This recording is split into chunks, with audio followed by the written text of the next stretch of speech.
Monday Night Football. It doesn't get any better than this. New York Jets, LA Chargers, the end of week 9 tonight. Plus, the Jets got some help over the weekend. Let's freaking get into it. It's game day!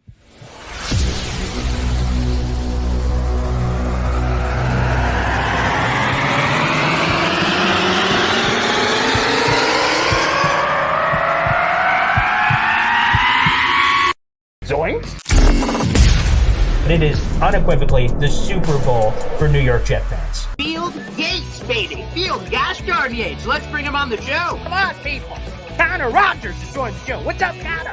But Trevor gosh darn Sycamore, baby, for me, personally, my favorite New York Jet of all time. Wow, it's great to be on. What an intro that was right there. Paul, nobody does an intro like you, man. Paul, you give the best intro of literally any podcast that I've ever been. I'm gonna lose my gosh darn bananas.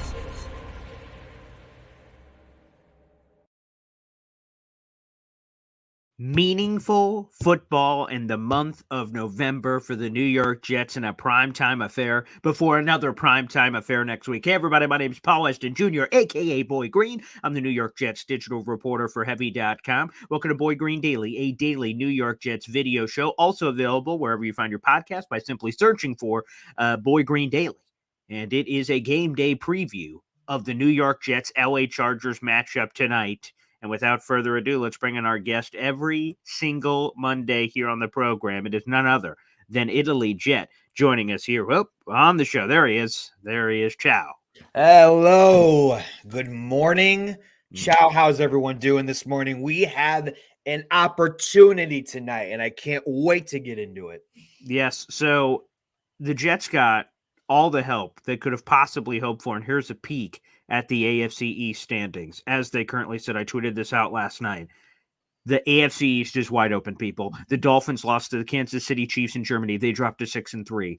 The Jets, by virtue of winning percentage, have leaped over the Buffalo Bills, and they're at 4-3. The Buffalo Bills are at 5-4, and the Patriots are relevant, aka 2-7, after losing to the Washington Commanders. Their season's over, but either way, we'll get back to them at a different point. Everything happened the way it did. And I had some people clap back at me and say, well, the wild card, this team won. And I can't make this clear enough. I don't give a flying hoot about the wild card. My sole passion, drive, and purpose is winning this division, which the Jets haven't done since 2002. The easiest and best way to make the playoffs is by winning your division, and the Jets on a silver platter have an opportunity to do so with every other team in the AFC East losing. If the Jets win, how about this, folks? Put this in your pipe and smoke it. If the Jets win, they're half a game out of first place. Half a game out of first place. They still have both Dolphins matchups. They still have the other matchup of the Bills, who, by the way, they've already beaten. Everything is in line for the Jets. But again, it doesn't mean diddly if you don't handle your own business. Exactly. Everything else happened that you need in the AFC East. But if you lose to the Chargers tonight, it's all kaput. If you lose to the Raiders next week, it's all kaput. It's all in front of you, and that's all you can ask for. So, man, we are here, and we're ready to potentially take advantage of this tonight, Italy. Man, and also our numbers are great on Monday Night Football as far as attendance. We passed the numbers for past Super Bowls. It's going to be loud. Even when you see people come out of the tunnel, the lights, the fireworks, it's going to be electric, just like Monday Night Football should be. And like I said, we play pretty good. They're going to use a four-man combination on the Jets with Bosa, Fox, Thule, and Mack. And you got to watch out for that. But like you said, the passing defense for the Chargers has been awful. Like it's awful. We need to convert on third down, handle business, have Hackett just keep throwing, run out to the left, establish a running game in the beginning, and we'll be fine. This is a test. This is a big game. You opened up the AFC East. Take advantage of it. That's it right there from Ryder and Talon's time to take advantage of the 3 AFC East losses yesterday, and that's exactly what the Jets need to do. And I'll say, there's been years in the past where the Jets have been in primetime games, but they haven't taken advantage of them, of course. by winning those. And sometimes have been just completely non-competitive. It's the worst feeling in the world when you are the only game in town on, and then you're not even performing up to snuff. But the Jets have done that. Monday Night Football, it stands to reason the obvious nature of that one where they win in last-second fashion. Sunday Night Football, they didn't win. They should have won, but they didn't win. But they were right there in the thick of it and shoulda, coulda, woulda won. So all of it is there for the New York Jets. So I love how they play in primetime. They seem to embrace it. Jet Life Stadium is electric in these primetime scenarios. And this Chargers team obviously is not perfect. They're a sub 500 team at 3-4. They got a ton of talent, but that's basically who the Chargers have been their entire history. A ton of talent, but never quite living up to the hype. And here's the thing. I've heard this from a lot of people this week that have called this Chargers team soft, that has called this Chargers team, not living up to the hype, so to speak. The Jets need to get aggressive with Justin Herbert. If he has time back there, he's going to carve this Jets defense up like a turkey. So what they need to do is get pressure in his face. I'm not saying blitzing, because Justin Herbert, actually, according to the analytics, is much better against a blitz than standard four-man rushes. So the ability for the Jets to get home with the four-man rush. Quentin Williams only has half a sack this year. He's a guy I'm circling in big letters because their starting center, Corey Linsley, is dealing with a non-football issue. And so that's going to be, I think, the pivot point for me is Quentin Williams' pocket interior pressure, because naturally quarterbacks want to step up in the pocket. That's what they want to do. As the pocket's developing and as pressure's happening around them to step up, if Quentin Williams is disrupting the A and B gap, Herbert's got to float outside, which can hopefully lead him into the loving, caring arms of Bryce Huff or perhaps a Jermaine Johnson or what have you. So that, to me, the pocket presence in terms of that aggressiveness, I think is key. I think it's key in all this. And not only that, if you get pressure on Herbert, they're going to shut down Allen with Sauce, and you might even double team him. I don't think they will, but I think Sauce is going to shut him down. I'm looking more at. We'll see if they even play, because Johnson, Keenan plays a lot in the slot, so we'll even see if Sauce gets many reps on him. Yeah. Also, I'm looking more at Quentin Johnson. That opens up because Palmer's out. Palmer's out now. Yeah, that's right. Yeah. That'll open up Everett maybe a little bit if he plays. But I've been hearing all week with the Chargers, with the studio and stuff that they've been doing, podcasting wise, like what they do, Eric Allen. They really want to get Quentin Johnson going, and I think Reed can definitely shut him down and do that, because then that's going to leave Eckler. If you shut down Eckler, Allen, and you force it on Johnson. Man, I do like the chances, but like you said with Herbert, right? You got to see when you get pressure on him with these big quarterbacks lately, like we did with the Chiefs and what we done with the Eagles. If you could do that same thing, what you did with the Chargers, this could go in the Jets' favor. Yeah, historically speaking, if you're a Jets fan, you may be really afraid of an Austin Eckler because other teams have killed the Jets over the years with these wheel routes and running back option combinations with the running back, because the coverage isn't good enough normally in the middle of the defense from that linebacker perspective. But not so fast. Quincy Williams has been spectacular against running backs of this caliber. Again, Eckler's phenomenal and an all-star talent. But he's still, again, he's had some injuries this year, but he's a guy that I feel very confident about in that matchup, which, again, historically could be a real crucial point there. And my father, very blunt but true, throwing this on Facebook, the pivot point of the season for the New York Jets on the road to control their destiny or path to a draft pick, which sounds disgusting. And I'm glad that this year we have not even thought about draft picks. I haven't thought of a mock draft. I haven't thought about tanking. None of that crap. And I don't want to for many more months to come. So I love that.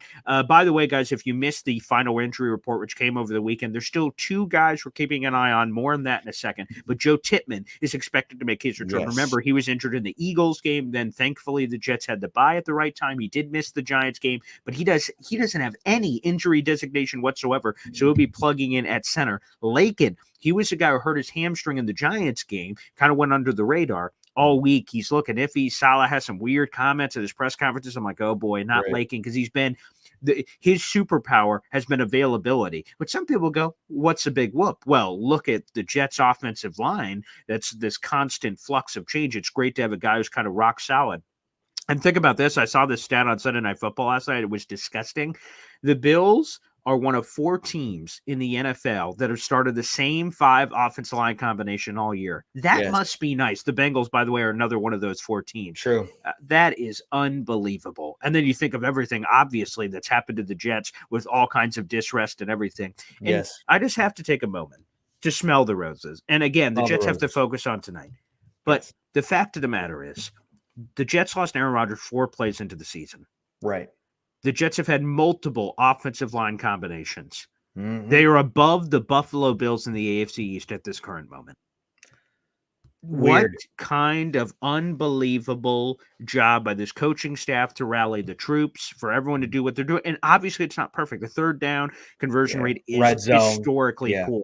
Red zone is terrible. But here's what I think, because I'm always been a glass half full guy.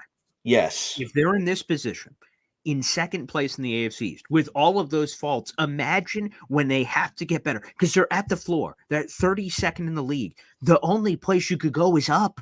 So if you're already at 4-3 with all that crap, and if you just get a little bit from some of those other areas, like third down and red zone, all of a sudden, the Jets could be playing with some real house money here in some of these gosh darn football games. They're always going to be in these games with this defense. But, man, if you could just raise that up just a little, I'm not talking about a 90% conversion rate. That'd be phenomenal tonight if that's going to happen. But realistically, a minuscule jump could make a massive difference for the New York Jets in this football game and, quite frankly, moving forward.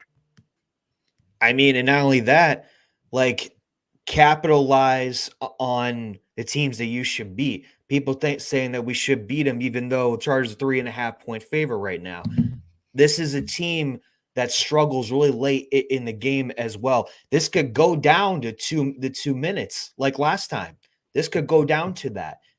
And if you don't have Lazard, I know we're going to talk about that, with Lazard and Amos, but Zach Wilson could be in Hackett. They gotta capitalize in the third and fourth quarter if you want to beat this team, man. Yeah, to your point, this is always a concern for me when injuries happen. So again, we talked about the good news. Tippmann, oh thank God. Lakin, great. Dwayne Brown is out for this game. Again, not entirely surprising. He just had his 21-day practice window activated coming off of IR earlier this week, and for potentially for him to not practice for weeks on end. Again, he's been out since week 3 on IR, missing 5 games. So to be out and then practice and immediately back to the starting lineup seemed unrealistic, and it is. He's out for this game, but it sounds like he'll be back sooner rather than later. We'll figure that one out. But 2 other guys popped up on the injury report very late. Alan Lazard, late in the week on Friday, he popped up. That's always concerning. And Adrian Amos, he's another one that popped up very late on the injury report. TBD, totally up in the air. They have questionable designations, but when you get these injuries late in the week, those are always a sign of concern. That means those injuries obviously happen at practice. So let's keep an eye on that. But I love this super chat coming in, which, by the way, is available wherever you guys are watching live. Feel free to use the YouTube super chat feature.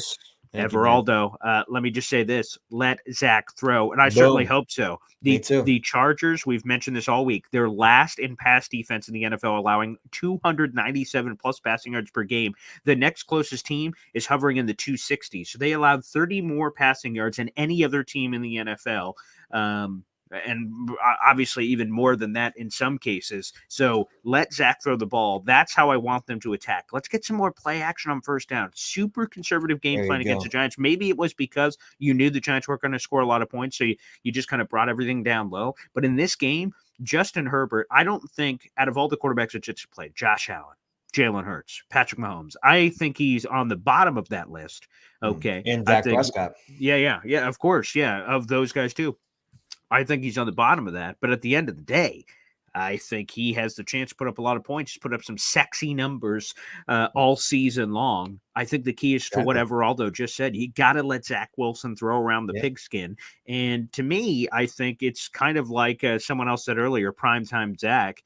Like he really, in that Chiefs game in week 4, something clicked and he's gone to another level. You have that same opportunity tonight on Monday Night Football. Perhaps Zach Wilson rises to the occasion. That's what I want to see, though. Play action on first down. They're going to be afraid of Breece Hall, rightfully so. He's been an explosive runner this year, averaging over 6 yards per carry, which leads the NFL. But getting that play action early, I think, will be key. And by the way, if Lazard is out, we're getting the young boys. That means Brownlee, Jason baby. Brownlee is going Yeah. to get his chance. Xavier Gibson is going to get Yes. some ops. We all know about Garrett Wilson, of course. There's Garrett Wilson. But if Lazard's gone, we're talking Randall Cobb, who's the old man. But then all those three young guys I just mentioned with Gibson, you have Brownlee, obviously, and Malik Yes. Taylor could be involved. Like, there are some names. But the good news is, someone mentioned this earlier this week, the good news is that when you consider this in terms of the passing game setup here for the New York Jets, is that Zach Wilson wasn't supposed to be the starter, which means he was working with the backups, which means he was building that chemistry with guys like Jason Brownlee and guys like Xavier Gibson, because he was on the bottom of the roster. And the QB1 reps don't go around like that. They're very limited. So I think let Zach throw is definitely the thing here. We got another YouTube super chat in here, Italy. Let's throw this one There up. we go. Hey. Aaron Rodgers free pizza. There we go. Throwing All $5 right. on the table. Could we please get 2 offensive touchdowns? Is that even possible for us? And quite frankly, Aaron Rodgers free pizza, I think it's actually the key for the Jets to make the next step. They've been averaging a little more. It's like 1.6 or whatever offensive touchdowns per game, which is terrible. But if you could get to that 2 number, I feel like that's the Jets. So if we're on a beach, okay, We're on a beach. and the Jets grab a stick and draw a line at 14 points and dare any other team to beat that with our defense, I don't know if teams can. And then, hell, how about this? Let me throw this out there. Pick 6. Jets haven't had one of those in a couple weeks. Special teams touchdown. There's other ways to score points. Now, again, to your point, offensive. If you could do that plus anything else that happens, you're in a groovy spot. But that's to me the offensive touchdown. And what I also want to see, we haven't seen it yet this season, the Jets are the only team in the NFL who have not accomplished this. Scoring an opening drive touchdown. That has not happened yet this season. They're the only team that hasn't accomplished that feat. And we talked about this earlier this week. Teams at the beginning of the game script the first 10 to 20 plays of a game. That means all week they're practicing these 10 to 15 plays. Can't wait till Monday Night Football because we're going to use these in this combination and go. And that should be the moment where you do score touchdowns because they're scripted. You've practiced them. There's the most practice you've gotten. That should be on the table for the Jets. And imagine that. Jets get the ball to start Monday Night Football tonight, and they walk right down the field and score a touchdown, and the Jets defense is fired up. The fans are going crazy, and then Justin Herbert has to come out and match that. That, to me, I think is a big key for this one. So let me ask you, Italy Jet, is that possible, or is that unrealistic for the Jets to be able to get this kind of production? Yeah, anything is possible. If we've seen all this season with the Chiefs, with the Eagles, we've always kept it so tight. If we play down to people's talent, we're going to struggle. If we play up to people's talent, like I'm seeing with the Chargers, the Eagles, and the Chiefs, we'll be right there with them. Always the last 5 minutes. You got to get to throwing touchdowns, get Breece Hall involved, get Conklin involved. Zach can do it. It's just unleash him a little bit like with Hackett. I know you've been frustrated with them. I've been frustrated with them, but that offensive line needs to step up. And this is going to be a fourth quarter game. That everything is going to come down to this fourth quarter. And I'm excited, especially on Monday Night Football. Yeah, that's my point. I wanted to bring this up because Rich Cimini actually has had the numbers on this, and it's kind of disgusting. I'm just going to be honest. He's like, this is disgusting. Yeah, I almost don't even want to read them. But you know what? I think you got it too, though, for the people. Yeah, of course. So these are the third down numbers for the Jets, and again, these are historic problems. Okay, and the Elias Sports Bureau can trace third down rates as far back as 1978, and the Jets find themselves at the bottom, only slightly below the 2005 San Francisco 49ers. Like they are.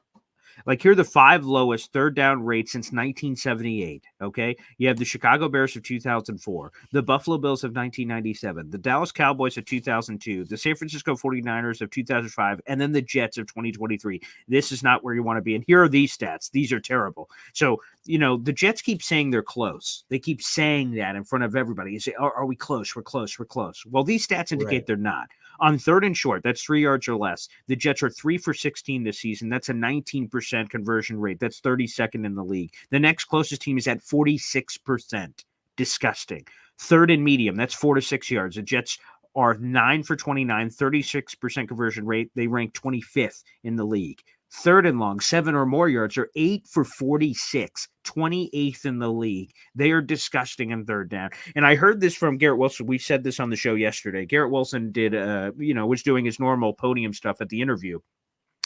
And the first thing he said was, if our third downs are working or whatever's working, but I think you're specifically talking about third downs. But if our third downs are working, if it ain't broke, don't fix it. However, if it is broken, then we got to try some new stuff and just like say, okay, all of this crap hasn't worked. Let's throw that out. You can't throw it out completely because it's an offense. You have to use what you have, but let's add some spice. I don't know what it looks like. Is it a Xavier Gibson jet sweep? Haven't seen that in a couple weeks. Maybe a little bit of that action. Maybe the fake motion jet sweep, tight end Y screens, like pop things. And the thing I love the most, and Aaron Rodgers used to do this, so hopefully, there could be some powers from Aaron Rodgers, who is going to be on the headset tonight, according to Zach Rosenblatt. Can we get some of those where you look over? Because I saw this in the Raiders game yesterday. I was watching a little bit of that Raiders-Giants game with a bunch of Giant fans, and pre-snap, they'd be 7 yards off Devontae Adams. And I don't give a flying hoot what the play is. I go to the line, see you're 7 yards off. I go, Bluebird Cobra, throw it to Devontae Adams. And I hike the ball and just whoop, and I just throw it over to him. And maybe he breaks a tackle. If he does not, you get 5 yards. But if he breaks a tackle, you get even more. Like if they're playing off Garrett Wilson tonight, I'm hiking that ball and just throwing it over there. You want creative, crazy offense? Get the ball in Garrett Wilson's hands. Just see what happens. That's what I'm hoping for tonight. I mean, for Pete's sake. Let's get Garrett Wilson 1,000 targets, and not just for this game, for all these games. That's what I would like. But hey, I've been screaming that for weeks. We're not wasting. It's like some Jets fans, some people saying we're wasting Garrett Wilson's talent by not giving the ball as much. I'm more like it's 50-50, but he is the key. You can move him in the slot.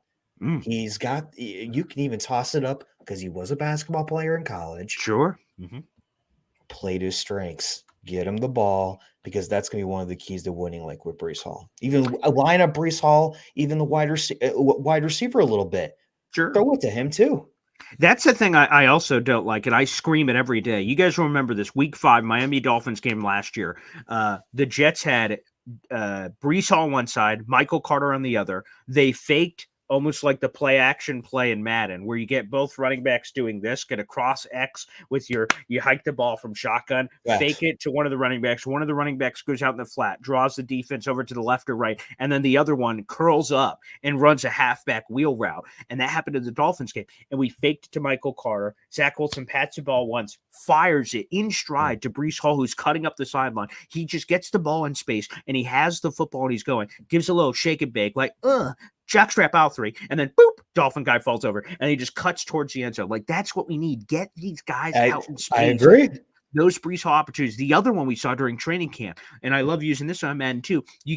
You have 4 verts, and then you have one guy slanting underneath. You draw whether it's man coverage, sometimes they do that in the Chargers, but you also have zone coverage too, where you have 4 vert them out, you clear out the deck, you clear out the mechanism, and then you have Breece Hall cutting underneath, slant route, and then it's mano-a-mano, Breece Hall with that kind of elite speed. Like, let's get some of that. Those are some of the things, which again, I'm not some crazy offensive coordinator here. I'm talking about simple concepts where you just get the ball moving, and if you could get the ball moving, then all of a sudden you're in more favorable situations. Again, the Jets have been terrible in any third down situation, whether it's short, medium, or long, but just stay away from third downs by converting first downs over and over again, and you avoid it completely. So that's my finger cross, and that's happening here at Elite Jet. That's my finger cross. And I don't know. Yeah, go ahead.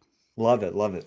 Yeah, as someone, a couple of predictions here. We'll give our own here. Michael Carter pick 6 tonight. Ooh. Again, he's going to get a ton of looks tonight. Keenan Allen has predominantly played the slot this year. And while sometimes Sauce and DJ Reed can move a little, Keenan Allen's going to be in the slot. He's going to be one-on-one. Now, Michael Carter II has been spectacular this year, but he's going to have a lot of reps, and when you have reps, you have opportunities. Think about the Giants game. Sauce and DJ Reed barely had any opportunities because the Giants didn't throw the football a whole heck of a lot. So I like the Michael Carter shout-out. So if that happens, Kevin, in the middle of the game, I'll just be like, I'll be pointing to you, virtually, of course, when they have this. Yeah, in the middle of a lot of these. And, a lot of that action. Yeah, a lot of that action. Yeah. Hey, I have a prediction though. Okay, share it. I think Whitehead is going to get an interception tonight. Ooh, okay. He hasn't had one since week 1, so that'd be nice. I mean, prime time again. Mm-hmm. Herbert throws a lot of interceptions to safeties. I'm like, you know what? I'm feeling it. I'm feeling it, Whitehead tonight. What do you think, Boy Green? Let me see. One I've been begging for a while. I said it ahead of the Cowboys game. It felt like a genius. The Sauce pick six, because again, Right. in my seat for the Cowboys game, where we were sitting, me and my dad, we were sitting. I saw Dak pump fake, and I'm like, no way. And because I see Cowboy receiver, I see Sauce. Sauce looks like he's licking his chops, and Dak pump fakes and then throws it, and the ball's in midair. And it's just floating and spiraling, and I'm just getting out of my seat like, because I'm seeing what Sauce is seeing. We're looking at the same thing. Sauce intercepts it. It's to the house. And, of course, could have completely dramatically changed that Cowboys game with a pick six, because I believe the Cowboys ended up scoring on that drive with a touchdown. But, I'm seeing it. And before, again, leading up to the game, I said a Sauce pick six. I called this. And then, and I'm like, damn it. And Sauce, by the way, he was speaking. I try to watch as many interviews as possible, because I feel like that helps you, the fans. And Sauce did this one-on-one interview with EA behind the scenes, and he kept bringing up that, like, first off, he brought up the fact he hasn't had a pick yet. He said he wanted that last week against the Giants. It didn't happen. He said, I keep thinking about that pick six that got away against the Cowboys. He said I should have had that. So, like, Sauce is still thinking about it. So, Saucy pick six is something I could see. Again, Michael Carter II is such a smart pick, Kevin, because, again, he's going to get so many ops with Keenan Allen. They move him all over the place. But if I was the Chargers, I'd try to go up. Again, so all of them are good. So it's a third world problem from that perspective. But I would try to go after Michael Carter II as opposed to Sauce. But, man, it's going to be tough. It's going to be tough. All right. Why don't we, and I'll look through any of these comments for any last ones to highlight here, but let's get this here, Italy. We're here at the end of the show already. Somehow it's crazy. I'm so pumped up, fired up. Fast. And we got another 12 hours till Monday Night Football. So I'm about to go run on the radio, yell about it, then come home and just stare at the TV until it's, 8:20 tonight. But what's your final prediction? Score prediction, Jets, Chargers tonight. What do you got? If we don't play down, if we play up to the Chargers level, even play down to the Chargers level, we should win at least by a touchdown. So at least I like it. At least a touchdown, because Chargers last 5 games, they've been keeping it close. We've been keeping it close. So I think I'm going to go 25-17 if Jets. But I got to put this in there, Boy Green. Okay. If it's going to be super tight, anything like happened last week, 2017 Chargers too. Those are my two. Yeah, I will say this. So I have the Chargers schedule in front of me. Every game has been a one score outside of the last 2 weeks. They lost by multiple scores to the Kansas City Chiefs, and they blew out the Chicago Bears, which barely counts. But the first 5 weeks of the season, they barely lose to the Dolphins. They barely lose to the Titans. They barely beat the Vikings. They barely beat the Raiders. They lose to the Dallas Cowboys. And then the 2 games in which I mentioned. I'm predicting a 28-22 victory for the New York Jets over the LA Chargers tonight.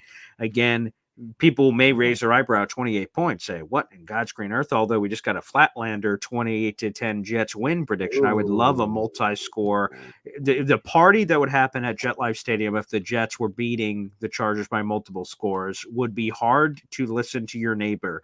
But I think the 28 points can happen from a weak pass defense of the Chargers and then some extracurricular touchdown, whether that be special teams, whether it be pick six, as some of us have predicted tonight. No matter what, I think the Jets get the dub. I think they take advantage of the scenario. And again, with a win, they'd be half a game out of first place in the AFC East, with the Raiders coming up to bat, which, by the way, love. We'll get into that later in the week, of course. Oh, for sure. And then you have a chance to sweep the Buffalo Bills, who look as vulnerable as they've ever looked. I don't want to get too ahead of my britches here, but there is opportunity for the New York Jets. As it counts right now, this is what it looks like. It's an AFC East open. Mm-hmm. Bills are vulnerable. Patriots are nothing right now. But Dolphins, it's going to be between us and the Dolphins. Take advantage of this if you want to get the fans jacked up for the Raiders and not only establish your AFC East. If you're the New York Jets, you just have to be serious. You have to look yourself in the mirror and say, everything has happened. All these other teams are losing the AFC East. Mm-hmm. Jets, do you want to be the story? Man, we could have had the division. Do you want to go to the opposite? Man, we could have been. We had it. We could have been. No, not we could have. We did. We did take advantage. Think Yes. about, and this is one the Jets didn't take advantage of. Go back to that 2000, whatever that was. I think that was the 2008 season, I believe, is where Tom Brady blew out his leg. And then the Dolphins won the division over the Jets with Chad Pennington, of course. That's one that rubbing your wounds. But that happened. When Tom Brady went down week 1, the AFC East was wide open. The Jets didn't take advantage. Use that as your mindset going into this. The division is up for grabs if you handle your business, and that starts tonight, Monday Night Football. Facts. Everybody, thanks for tuning in for Boy Green Daily. We will be back tomorrow morning for Boy Green Daily, recapping this Chargers win. We'll also have a post-game live stream 2 hours after the final whistle, so it'll probably be something like 1 in the morning or something, but we'll be back live here for that. So, guys, make sure you tune in every week, every single game, 2 hours after the final whistle. We come on here live to talk for like an hour, doing post-game stuff, and you guys can call into the show. So, guys, make sure you get ready, because that could be pretty litty at 1 in the morning. I may never go to sleep for the Jets to be able to take out the Chargers. It would be phenomenal. So, guys, we'll see you both tomorrow morning. Actually, tomorrow morning twice. We'll be there tomorrow morning, technically, for the post-game show, and then a few hours later, once again, for Boy Green Daily. That's sort of how it works. Let's go. Ciao, great baby. moments. Enjoy. A great opportunity, baby. Let's ride. Let's ride. I can't wait. And by the way, I just want to make this clear. Had to wear the LaDainian Tomlinson jersey today. Jets, Chargers. Of course, how could you not, baby? So let's go, LT. Let's go, Jets. And thanks, everybody, for tuning in. We'll see you later tonight / tomorrow morning. Looking forward to it.